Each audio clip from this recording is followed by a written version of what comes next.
सांगतो तुम्हाला, मी शब्द वापरेल नाही. मीडियाने 2.5 वर्ष शब्द ऐकला असणार. एका शब्दावरती आम्ही मराठी तुमच्यावर फिदा झालो. आता तुम्ही सांगितलं 100% मुख्यमंत्री मागण्याची मंजुरी देणार. आईला म्हणलं आंदोलन करायचंच का म्हणून मग आपल्याला, जर मंजुऱ्या देणार टाका की. ह्या माणसावर विश्वास, मंत्र्यावर टाकला, अमक्यावर टाकला, तमक्यावर टाकला, टाका की. म्हणून आम्ही बोलवलं. मी कोणालाही अंतर्वालीत बोलवत नाही, मी आभार मानला ना तुमचं. कधीच बोलवत नाही. कारण त्यांनी काय होतं, याच्यात क्षमता नाही असा अर्थ जात असतो. आणि मी कणखर आंदोलन, क्षमता नाही याच्यात. आंदोलन बस आधीच फोन लावतो, या मला भेटायला, मला भेटायला. ये नको येऊ, मी टेकलो एकदा की टेकलो. मरूच तर मागं सरकत नाही, मरायला भेट नाही. मी माझ्या समाजाच्या पायावर माझा जीव ठेवलेला, मी मरायला नाही भेट. येऊ दे मरण. मी ते मन मोडून टाकली, मी मन मोडून टाकली. लाख मेले तरी चालते, पण लाखाचा पोशिंदा जगला पाहिजे. लाख पोसून काय करायचं, जगून काय करायचंय? लाख मारू द्यायचे आणि एक जागवायचा. मला करोड जगले पाहिजेत, मी मेलो तरी चालतो. या भूमिकेतून आता तुम्ही जे आर काढला हैदराबादचा, आणि कमून थांबिले प्रमाणपत्र, कमून द्या ना. गॅजेट राव, आधार दिला ना मी तुम्हाला, कायदा पारित करायला आधार लागतो, त्याशिवाय कायदा पारित करता येत नाही.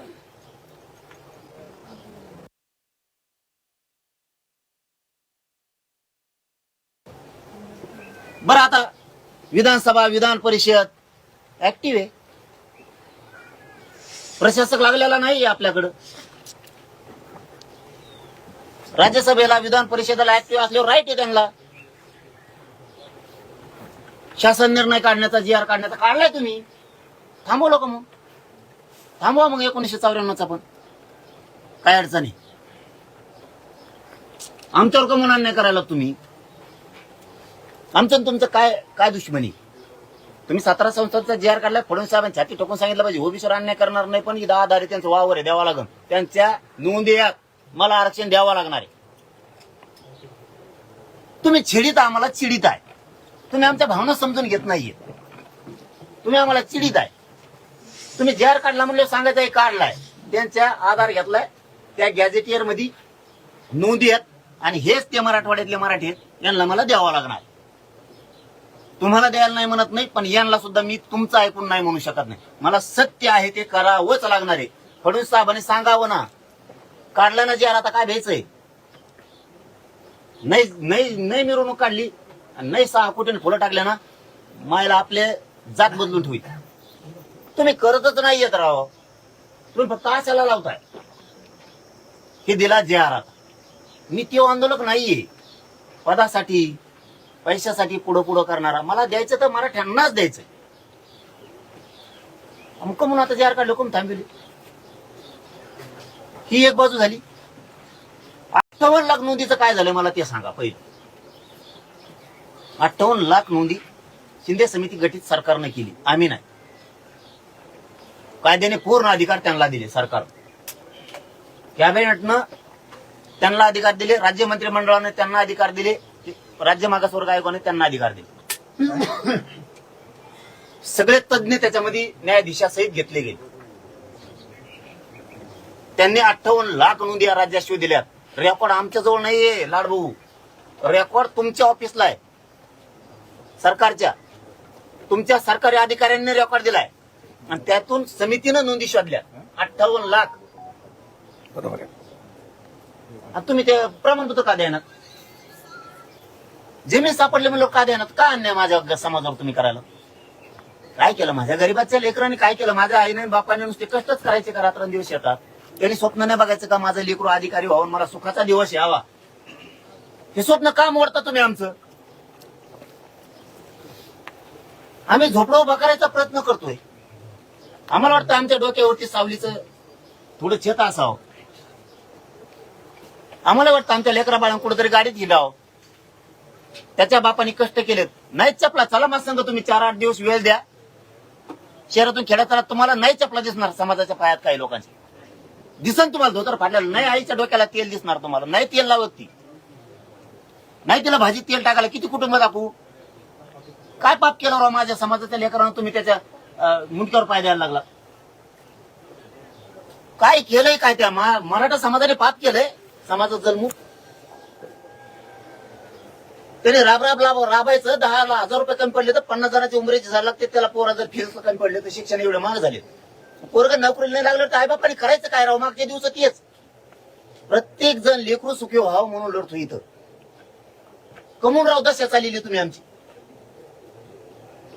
58 लाख नोंदी सापडल्या म्हणल्यावर तुम्ही जर त्या लोकांना सांगतच नाहीयेत की तुमची नोंद सापडली म्हणून, तुमची गावापर्यंत यंत्रणा आहे, ग्रामसेवक हे, तुमचा तलाठी हे, तहसीलदार हे, तुम्ही सांगा ना बाबा तुमची नोंद निघाली, काढी नका काढी ना. नोंद सापडल्यावर तरी देणार आहोत. रान असून आम्ही लोकांची तर सालं धरायची वेळ आली आम्हाला. ही आमची वाईट वेळ आहे. आणि तुम्ही एवढे मोठे बलाढ्य समाजात लोक असून आम्हाला शेणमेनं खाली मान घालायला लागायला लागले तुमच्या सोन्यासारख्या एवढ्या मोठ्या समाजाला. असून नसतं तर ठीक आहे, आम्हाला देऊ नका. तुमचा सोन्यासारखा समाज आहे, जगाच्या पाठीवर राज्य करण्याची क्षमता ठेवतोय तो. अहो त्याला असून द्या ना तुम्ही. 58 लाख नोंदी असून त्याचे कुणबी प्रमाणपत्र द्या ना. ज्यांचे दिले त्यांचे व्हॅलिड थांबवलेत राव. काय पाप केलं त्या पोरांनी? जर आता कुणबीतून भरलेला असत, नोकरीला फॉर्म किंवा त्यांनी ऍडमिशनला फॉर्म, पोरांनी फाशी नाही घ्यायची साहेब. ऍडमिशन रद्द झाल्यावर तुम्ही व्हॅलिडिटी देत नाहीत कुणबी प्रमाणपत्र. अरे रजिस्ट्री झाली, साक्षीदार आहेत म्हणल्यावर फेर वाढायला तुम्हाला अडचण काय? रजिस्टर ऑफिस चुकीचं आहे, निबंधक असं म्हणायचंय का तुम्हाला?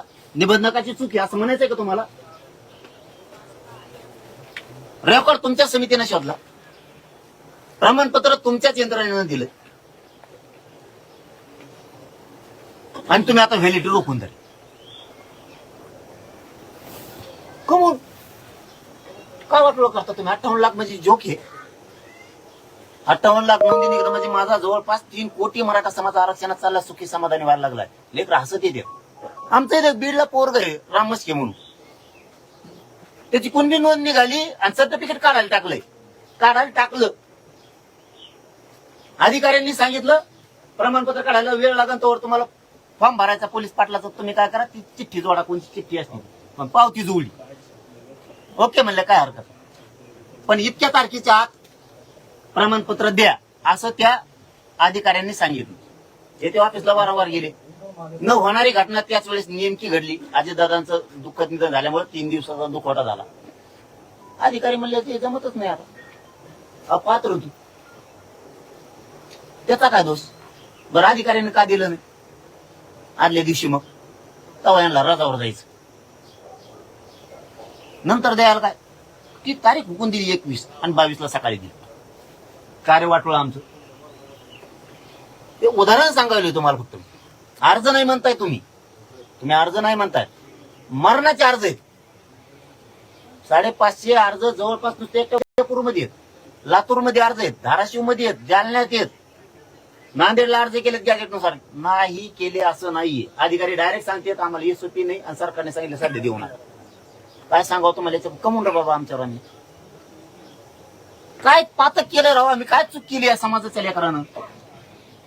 असून द्या ना, तुमचं देऊ नका म्हणत नाहीत, आम्ही द्या नाही म्हणत. आमचं आम्हाला देणार. आमचं तळतळ का समजत नाही तुम्हाला? मग आम्ही खेड्यातले आम्हाला राग येतो म्हणून आमच्या तोंडातून 4 शब्द जाते सुद्धा आम्ही ना करत नाही. दाखवा सहन करून. तुम्ही तुमच्या पोराचं ऍडमिशन रद्द झालेलं फक्त सहन करून दाखवा मला तुम्ही. आम्ही का सहन करायचं आमचं असून? का बरं आमच्याच त्याच्या मानगुटीवर कमवून दगड? 58 लाख नोंदीचा तुम्ही 2-3 दिवसाचा निपटारा करा. पुरे प्रमाणपत्र देऊन टाका म्हणा त्या नोंदी सापडल्यात. यांना नसून दिलं ना राव. यांना वंशावळ कोणची लागती मिळ नाही. करा ना, ओबीसीचं आरक्षण आहे ना ते कुणबीचं, करा ना त्यांच्या धर्तीवर. कशाला डोकं? वंशावळत नाही. सक्का भाऊ सख्या भावाला नाहीये. बरं चालते हाय का प्रमाणपत्र? सख्या भावाला नाहीये. आता एक उदाहरण सांगतो. मला जेवढं माहिती तेवढं. ते नाव घेतल्यामुळे बाकीच्यांना वाटण पुन्हा. मंगेश पोकळ्यांच्या पोराला दिलं आणि पोरीला नाही दिलं. याचा धंदा. शिरसाट साहेब बोलले, दुसऱ्या दिवशी सकाळी दिलं. ते मंत्री बिचारे त्यांच्यावर उगा हे करू नका तुम्ही. आमच्या या गप्पा होत्या. उगा टेन्शन घेऊ नका तुम्ही. त्यांना देऊ नका. ते बंद व्हायचे आमच्याकडे यायचे तुमच्या धाका.